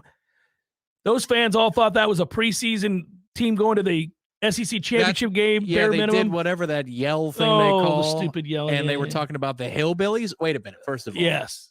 First of all. Mr. Right. Kettle. Yeah. And 17-14, they lose that game. Then they beat Miami 17-9. It's pretty apparent at that point you don't have much of an offense at Texas A&M. They beat Arkansas 23-21, and then the losses begin to mount. 42-24 to Mississippi State, 24-20 to Alabama, 30-24 against South Carolina, 31-28 against Ole Miss, 41-24 against Florida, 13-10 against Auburn, and that's when it had hit the fan. The plane had crashed into the side of the mountain. That awful UMass program, which wins like 1.5 games per decade, made it interesting. 20-3. A&M pulls away late. Oh, man. And then they did. There you go, Lee Sterling. Everybody pulls away late at a Lee Sterling pick. By the way, they did throttle LSU, which is the craziest outcome of any of the games last year.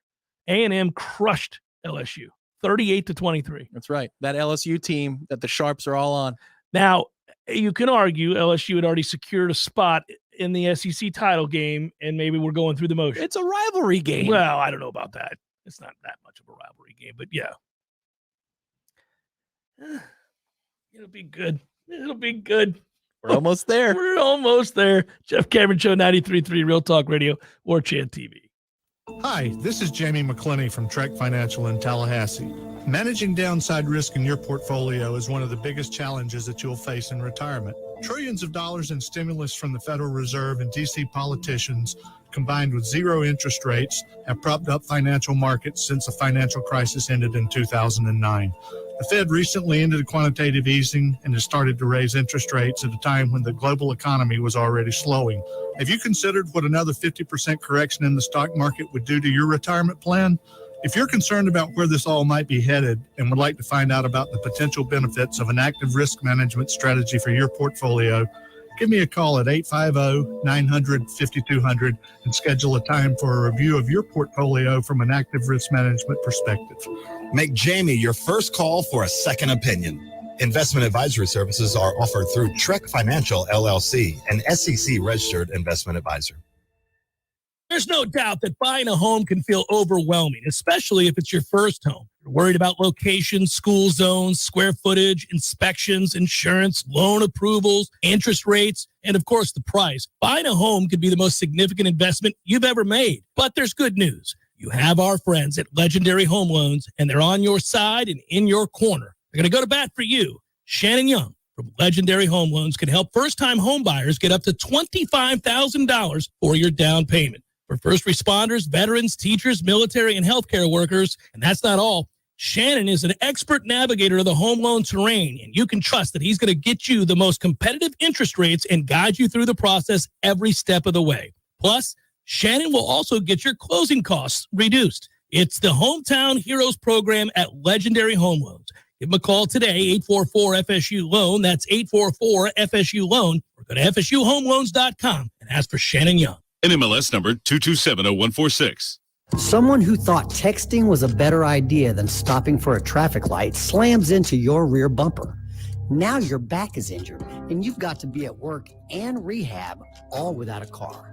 I'm Jimmy Fasig at Fasig Brooks. We hear stories like this every day. You shouldn't pay for someone else's mistake. Call us at 850-777-7777 and we'll make sure you come back stronger.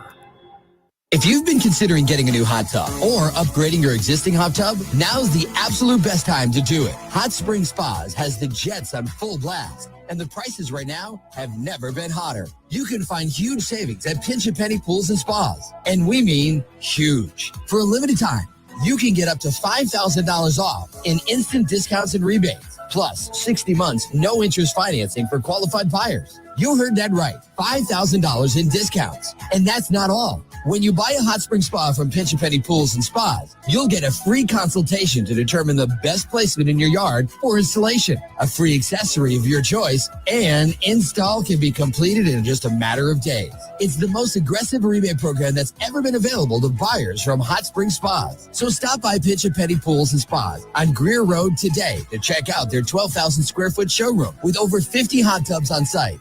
If you're ready to relax, Pinch a Penny Pools and Spas is ready to show you how.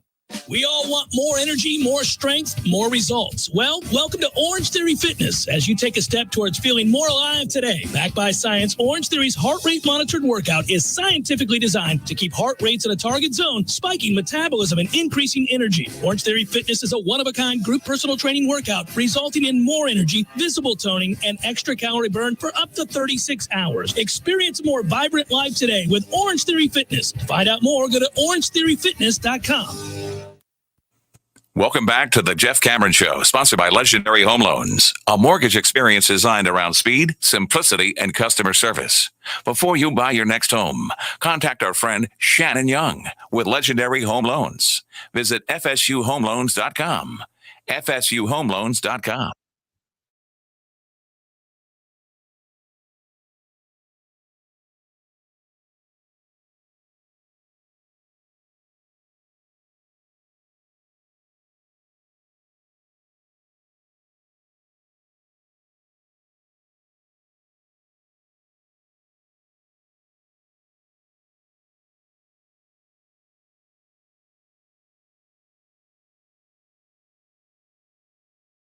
By the way, how'd the recruiting chat go last night? I missed Michael Langston, who does a great job for us. Well attended. I assume so, right? Everybody's very interested in recruiting right now. They're pissed at it. Well, were they pissed last night? Were they angry last night? Probably. But alas, everybody hang in there. We'll solve the recruiting issues right now. All right. For the future, right? That's what we're going to Is do. it just a link to the battlesend.com? There you go. That was one of the answers. You can't give the answer before I pose the question. Sorry. So we always thank our friends at ISF, helping you solve the future. You have big visions. You want to do amazing things. We all do in business. got goals for the future. You want to work hard to move your agency perhaps in the right direction. Well, ISF is an IT strategy firm. They've helped serve state government and business clients across the entirety of the nation, right here in little old Tallahassee. That's how good they are. Their expertise is used everywhere. And they're experts in government processes. They've worked with agencies. I've given a lot of examples about, whether it's the Department of Economic Opportunity, Children and Families. They've figured out they helped the Department of Health, the Department of State, Florida Department of Business and Professional Regulation. We go on and on and on with the groups of people they've worked with and aided in their endeavors, process innovation. They've done all that kind of stuff. Compensation studies, which is our favorite, Tom. We love the compensation studies. Yes, we do. Worked with Florida Guardian ad litem, who we love, and the Department of Revenue, again, property tax appraisal, all that stuff. They were around before the 14 straight top 4 finishes at Florida State. They've seen some things. They've seen some things. And I guess solving recruiting is pretty simple here. If they get the yeses we are expecting come, over the July 4th weekend? Well, this is basically which starts tomorrow. Since the holiday is on a Tuesday, it's hard to quantify what that means, the July 4th holiday. So, yeah, probably somewhere between the 2nd and the 5th. Does that create the momentum necessary to get some more yeses down the line? I don't know. I mean, there's usually a plan in place. There's usually hey, we want you to commit at this time, preferable at this time. And still others, just want to wait it out. I know that if you're thinking about a certain 5-star defensive back, for example, that's going to come in late July. But the simple answer to the recruiting worries is that if you get 4 or 5 to say yes here shortly, you're no longer in the midst of a drought and frustration that is, obviously on a daily basis alluded to. You see the ranking go way up. All of a sudden, Florida State's a principal player again for a lot of other guys. The other part of this solving for all this is winning, because they don't have a lot of dynamic recruiters right now. I'll say this on defense, they don't have a lot of dynamic recruiters, and we don't know yet what Patrick Surtain is. I like the hire, love the hire. I think he's going to be very, very good, and his connections down in South Florida are a big reason for that. But we still have to wait to watch who he lands, and I think he'll land, some big names. He will, I think. If he doesn't, then that's a spectacular choice that you made for a hire. But I don't think you make the hire without the connections being in place, and obviously the fruits to be borne out as time goes on. But if you want to solve for the future here, here's where it gets important. It's what weekend can you make a splash in the season? And that's November 11th. Miami comes to town. So keep the momentum going into camp. Get the yeses you need to fortify a class that is in the industry. Top 10, top 12, top 8, give or take a couple of yeses here or there. Win the football games that matter in September. Maybe you procure another commitment or official visits from somebody that you never imagined would visit campus. And then it all comes down to that weekend in November. You play Miami. You should win that game. Vegas has it as whatever it was, 16.5, 18.5. You control that game over Miami with the playoff atmosphere, the pre-playoff craze amongst the Florida State fan base. Doak is going to feel different than it has in forever. But you got to win between now and then to be able to do that. But if that is the last official visit impression that kids have before early signing day in December, and you do make your way to the ACC championship and the playoff, dude, then you've got what you need to overcome a lack of dynamic recruiters at certain position groups, at certain parts of the coaching staff. I agree with that. If we're going to get very specific, then I would say it's not the Micah Danzys or Makai Danzys of the world that you're worried about, or even James Madison II, or like any of these guys they're uncommitted prospects that came into town this past weekend, last Sunday, I think it was, right? Yeah. No, it's Jonathan Daniels, it's D.D. Holmes, it's the players on the line of scrimmage, man. That's where it's at. Now, listen, I'm not saying you don't want the Reagan's kid if you can get him out of Georgia. I'm not saying that you love Elijah Moore. He's a 3-star kid, but something about him really resonates, and you should be able to get him out of Maryland. And we've had success with guys like that. But it's the Ty Helton. It's guys like that. It's offensive line, it's defensive line, and then I'll feel much better about things. And by the way, it should be noted that I love Cam Davis, who's a commit. And just looking at him, it looks different. Watching him effortlessly cut, move, run at that size, it's exciting to think about what he is. Footnote on Elijah Moore. Another reason to love him, Ohio State values him. Yeah. And Ohio State is a wide receiver factory. So that in of itself, when you talk about offers matter, that tells me that that's a good get if you can land Elijah Moore.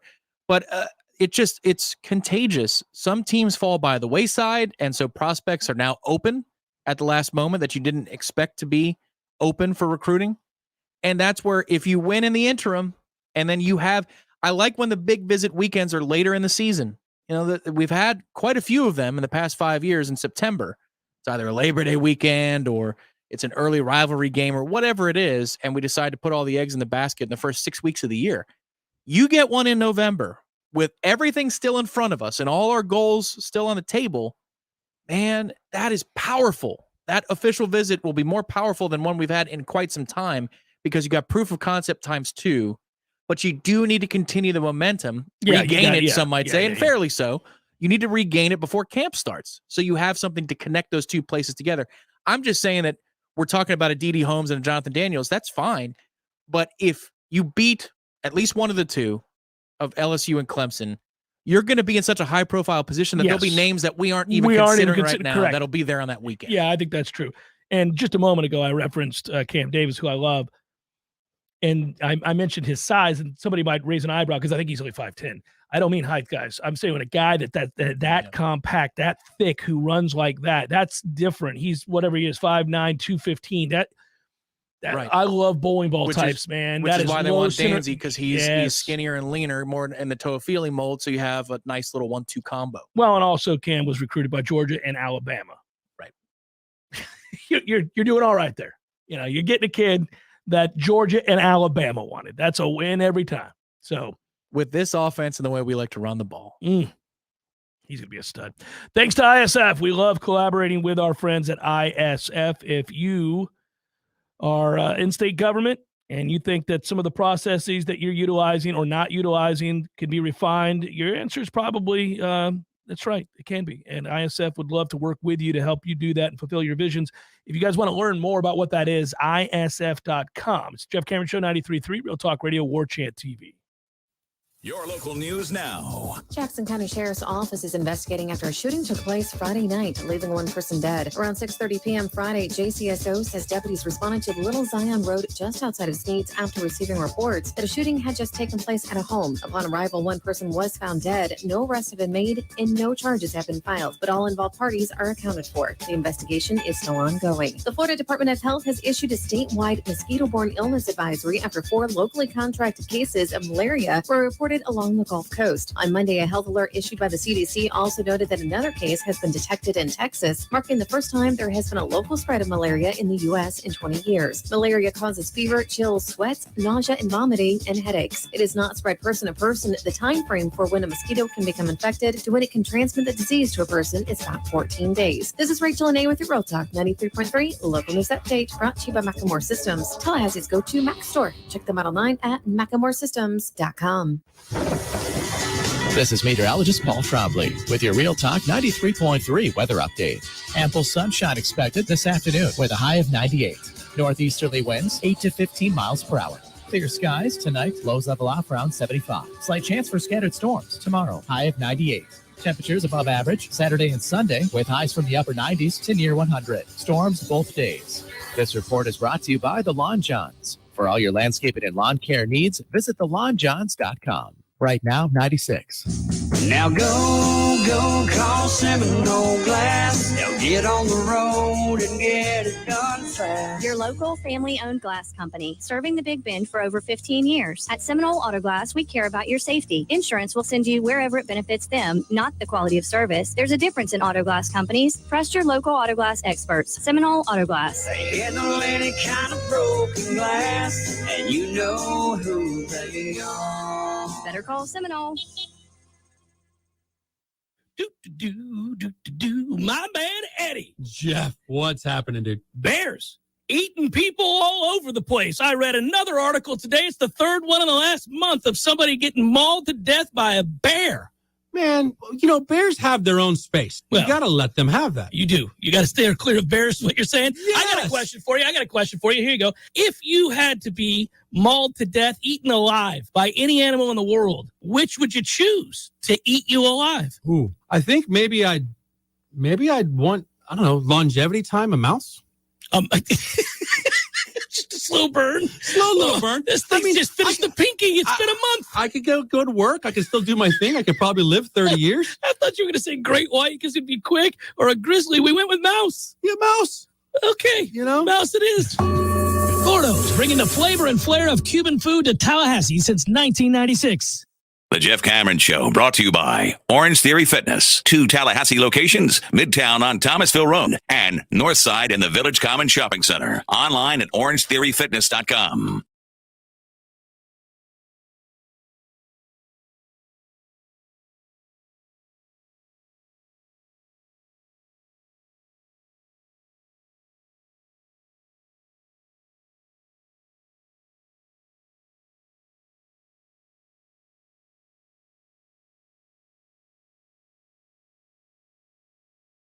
I wonder what are the odds FSU has to win their first 4 games, Jeff and Tom. That was something that piqued my interest in the break. You looked it up. So just judging by DraftKings right now doesn't have money lines available for these 2 games, but I've seen them elsewhere. Florida State's about plus 120 on the money line for both of them as 2.5 point dogs. So if you were to parlay those 2 together, just those 2, that's plus 384. If you add in Southern Miss and Boston College on the money line, those are such huge minus numbers that maybe it gets you a little more than 4-1. I was going to say, but it pays about 4 to 4-1 or so, Eric. So there you go. So if you want to lay down a wager on those and string them together, you could, 100 bones will make you 400. Yeah. I don't know if that's great value, to be honest. It's not. I said the other day, what would be our record after 4 games? And I said, I'm more likely to lean 3-1. Pick a number that you're mostly, I asked you how you're feeling. You said 4-0. No, but I picked 3-1 and I said, I wouldn't be shocked if they win 4-0.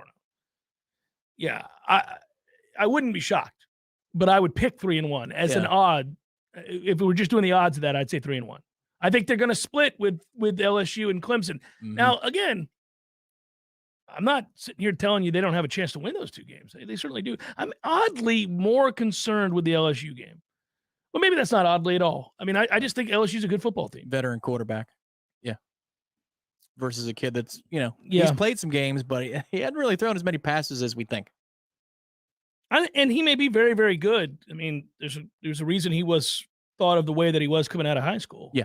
Elite 11, all that stuff. Yeah, no, and we've seen him physically, what he looks like, and he does look good. I mean, the future seems bright, but hell, we thought that about Uyunglele too.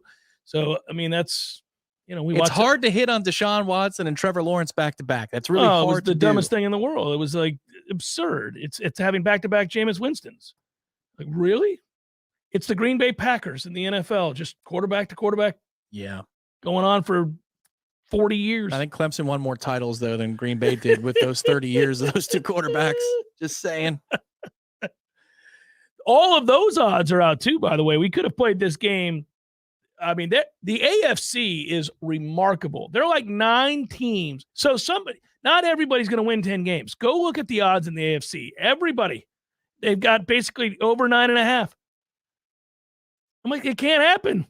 What would the parlay be for everybody finishing with more than 9 wins? It's nuts. And then if you happen to think, for example, and some people do, if you happen to think New England's going to bounce back, I mean, good God, they can't all be great. The Chargers, the Dolphins, the Patriots, the Chiefs, the Bills, Baltimore, Cincinnati. We go on and on and on with all these teams. Well, man, no, they're not all going to win 10-plus games. So who's the loser in that bunch? Russell Wilson. Yeah, without question. No matter if they win all their games or none, he's the biggest loser of the bunch. I have not been able to steel myself for the NFL yet. Oh, I have.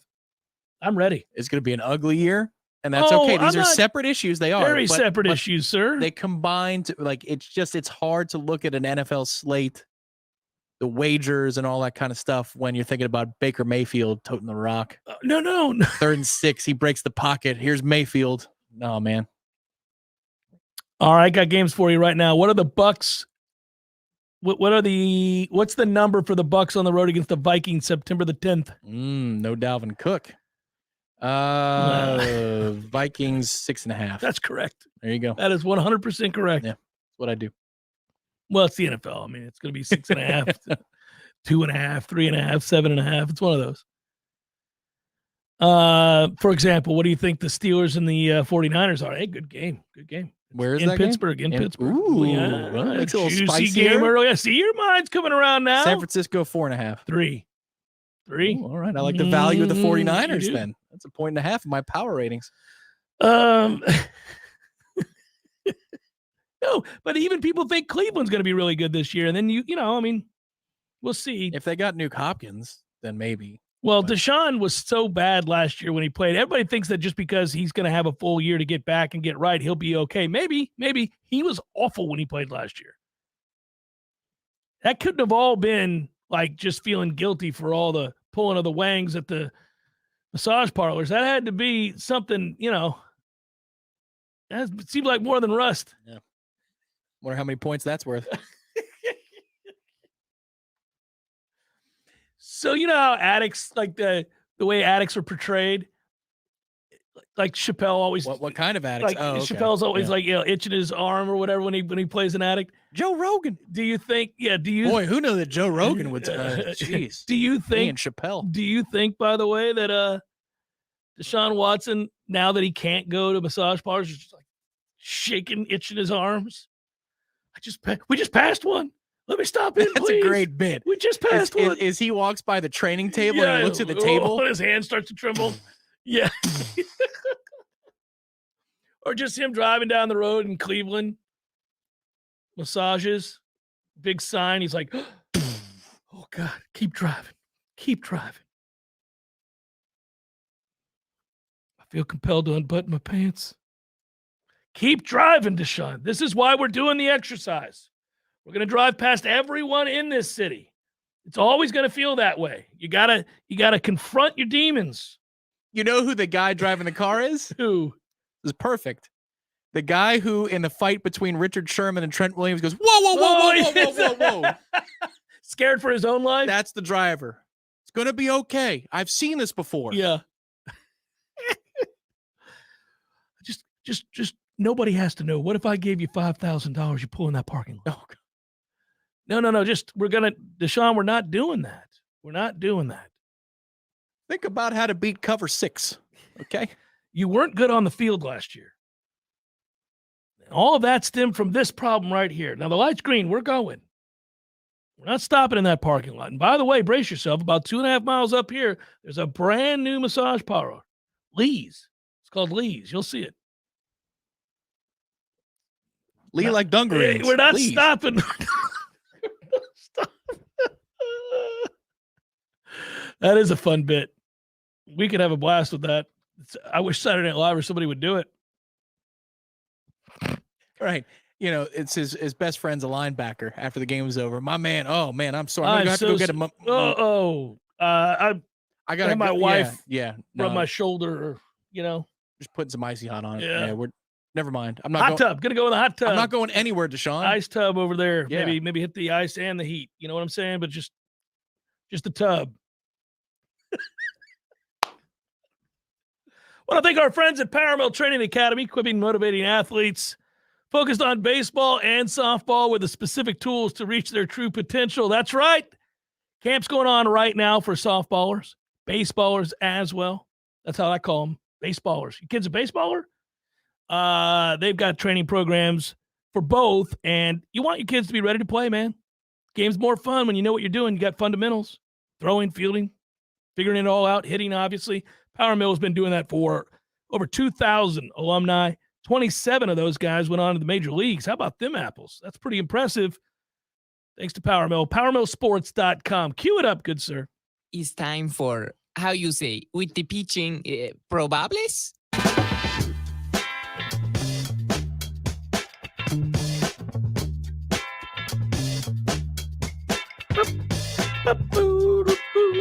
Pirates going to have to make a big comeback against their former cohort, Joe Musgrove. It's 4-1 in the 6th. Padres lead it. Let's go, Buccos. Pirates throwing Luis Ortiz. Well, I kind of like. I'm coming around on Luis Ortiz. Throws hard. Detroit and Texas. That's 2-1 Detroit. Reese Olson, Cody Bradford. 0-0 Cleveland and Kansas City. They're in the 3rd as well. Shane Bieber and Zach Greinke. Later tonight, Yankees A's. Fresh off that warm your heart perfect game thrown by the wonderful Domingo Herman. Domestico Herman. Yeah, Domestico Herman. I love Rosin Herman. Yankees A's, that's Clark Schmidt and Hogan Harris. Hogan Harris got a cool name. Rays D-backs, Zach Littell and Brandon Fat. Fat? All right. Fat! White Sox Angels, Lance Lynn, Patrick Sandoval. Lance Lynn's going to pitch till we die. Made his Cardinals debut 37 years ago. Husky three-quarter shirt. Marlins Red Sox, Jesus Luzardo. There we go. That's Tom's guy. Ryan Bello going for the Red Sox. Giants, Blue Jays, TBD, and Chris Bassett. We got Brewers and Mets. Let's go, Mets. Thank you. Adrian Hauser and Max Scherzer. Oddly, Max isn't pitching that poorly, actually. I'm looking at his The last two starts have been better. He's been good. Might be too late. Maybe a good trade chip. Yeah, there you go. That way your payroll won't be $700 million. Get it done a cool $600 million or something. Astros, Cardinals, JP France, and Adam Wainwright. We got Phillies and the Cubs, Tawan Walker and Kyle Hendricks. Dodgers, Rockies. Emmett Sheehan. Don't need too many Emmets on the diamond. Well, that reminds me of Emmett Jones. Remember Emmett Jones? Yeah, he was a good little shortstop. Yeah, never hear that. Emmett Sheehan, Dodgers. And the Rockies will throw Chase Anderson, Mr. Anderson. And that is a look at those that shall reside on the bump.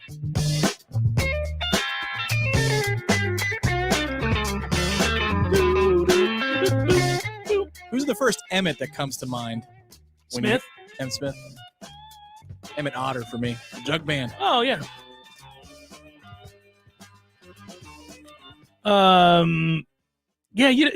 That's not a name of dominance in the sports world, right? And it hasn't. I can't think of.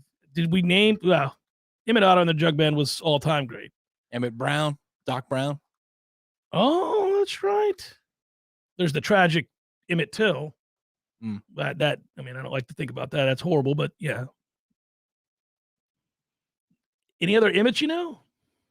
I'm sure I'm missing a couple of big ones because that's how this goes. And people in the chat. Somebody's like, how are you not? No, we said Emmett Smith, Emmett Otter on the Jug Band. I named Emmett Till.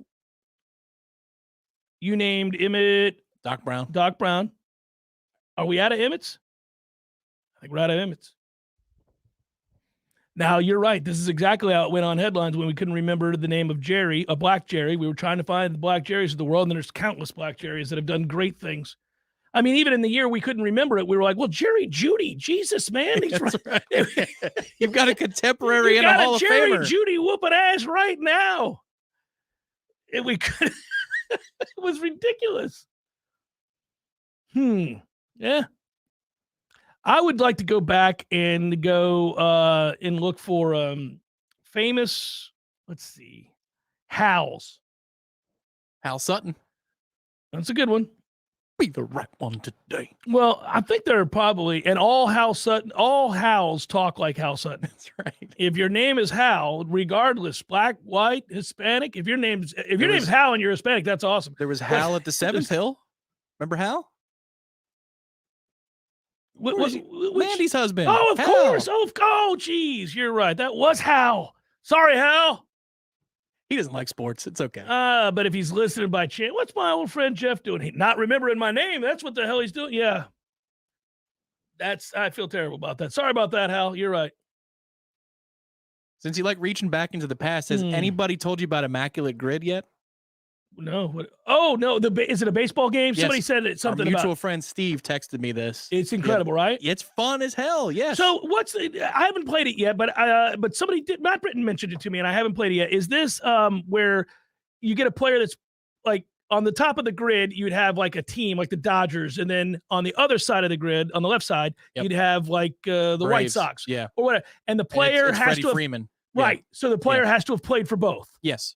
And then sometimes there are categories, though. But then I would ask you, like, played for both and be famous, or just played for both? All they had to do was play one game for both. So, for example, I'll give you one right now. So, I'm seeing it now. Okay. So, for example, if we had done like the White Sox and the Dodgers, I could say Paul Konerko. but that would not be worth a lot of points, right? It doesn't matter. You just got to get it right. It does. There's no points. So as long as you get it right. Yeah. So, for example, you see on the screen, they got Washington the Mets and the Marlins at the bottom. A lot of people do Delgado or Right. Leduco or Leiter yeah. or whoever. Right. I did Luis Castillo, Boom. and it was like 2% of the people voted for. Oh, I see. And that's kind of cool. I'm noticing they give you others that have. I assume those are answers of others, or those are just names that you could put in. Okay. Yep. And then, they have categories of, how many Ks in a season, how many wins, how many home runs in a career. And then you got to name the player that played on that team at some point in their career who achieved those benchmarks. So for the Angels, somebody who had a 20-plus win season pitching is what I would be doing in this one. Yes, that's correct. Yes. Ooh.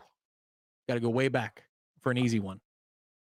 I know this because the Mets traded him to the Angels in... Not Nolan Ryan. Yeah. Okay, it is Nolan Ryan. I was leaning Nolan Ryan, but I didn't remember him winning 20 games with the freaking Angels. I mean, he pitched in 50 of them. I mean, good God. Yeah, that is that. 20 games wasn't that much when you What a fun thing. Okay, so that's what this is. All right, well, then I'm going to do that. For you people on the beach this weekend around the pool, it's a fun little thing. If you liked baseball for you have to any love period of time. Yeah, well, right. But if you really love baseball, so I imagine that, the combinations are endless. You can do this for hours and hours and hours and hours. Yep. Oh, I just found the next game. But it's one a day. It's only one a day, so you got to make it count. Oh, so that was today's? Yeah. All right, well, we just spotted you too, lazy bums. There you go. Good work out of you, Tom. Enjoy your time off. Enjoy New York as always. Good work out of you, Director Matthew. Hey, thanks, guys. Tomorrow, best of. We'll see you guys next Wednesday. Peace.